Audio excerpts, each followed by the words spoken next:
In today's video, I'm going to teach you how to set up subscription billing in Freshbooks. If you're looking to streamline your invoicing and ensure steady cash flow by billing your clients on a recurring basis, you're in the right place.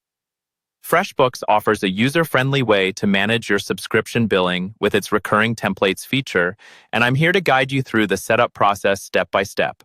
To begin, once you're logged into your Freshbooks account, navigate to the Invoices section from the main menu.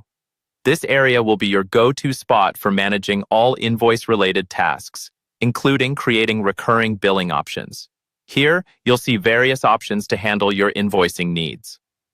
Next, you're going to want to create a recurring invoice. You can do this by either clicking on the Recurring Templates option if you already have a template in mind, or by creating a brand new invoice. If you're opting for a new invoice, look for the Settings panel and select the Make Recurring option. This tells Freshbooks that you want this invoice to repeat automatically according to the schedule you will set. Once you've decided on your method, click the plus icon, usually presented as a plus sign, to get started on your new template.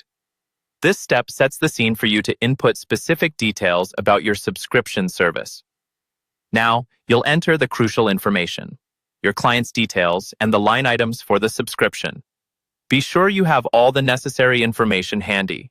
This section allows you to specify exactly what your client is receiving as part of their subscription and what they will be billed for.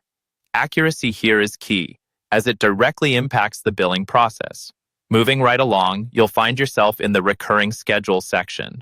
This is where you determine the frequency of your billing and choose the start and, if applicable, end dates. Freshbooks provides flexibility here, allowing you to set a schedule that aligns perfectly with your business needs, whether it's weekly, monthly, or any other interval that suits you. Once you've set your frequency and dates, you're going to click Done to confirm all the scheduled details and other specifics you've input. This helps ensure everything is set exactly as you intend and provides a moment to double-check your information. Finally, with everything in place, just click Save to wrap up your setup process. This saves your recurring template and officially starts the subscription billing cycle with your client. From here on out, Freshbooks will handle the rest, ensuring your clients are billed on schedule and you can focus more on growing your business rather than managing invoices. By following these simple steps, you've set your subscription billing in Freshbooks, paving the way for seamless and effective client billing. Thanks for joining me in this tutorial, and I hope you found it helpful.